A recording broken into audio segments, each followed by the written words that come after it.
бұл мынау деді. Немене? Не? О, сен тағы да су бетіне шығып жүрсің бе? Айт қане. Ештеңе болған жоқ.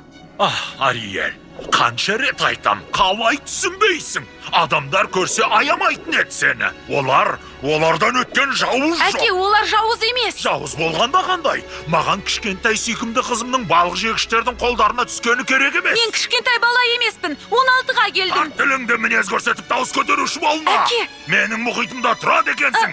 Онда тілімді ал. Мені де тыңдасаңызшы, әке. Сені тыңдағым келмейді. Бұдан бұлай судың бетіне шыққанды естісем, өз обалың өзіңе, оқтың ба?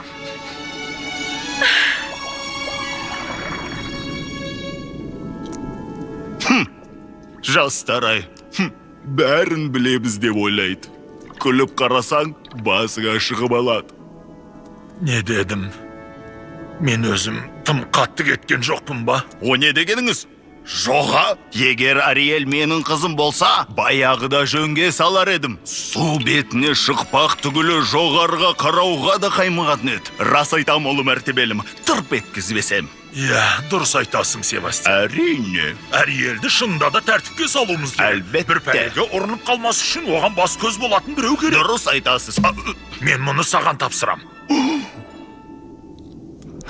Тағы да басым бәлеге қалды. Мен симфония жазу үшін жаралғам. Енді мына ерке тотай қыздың соңынан сенделіп жүру қалып еді. Мына қыздың не ойлағаны бар?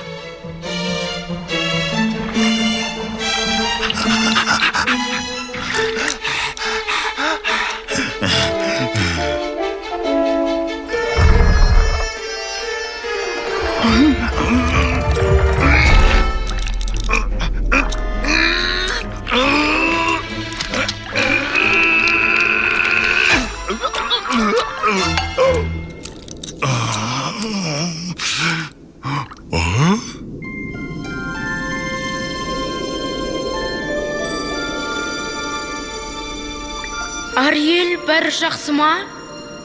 Әкеме қалай түсіндірсем екен? Екеуміздің ойымыз екі бөлек. Мынандай керемет, әсем заттар жасаған әлемнің жаман болуы мүмкін бе?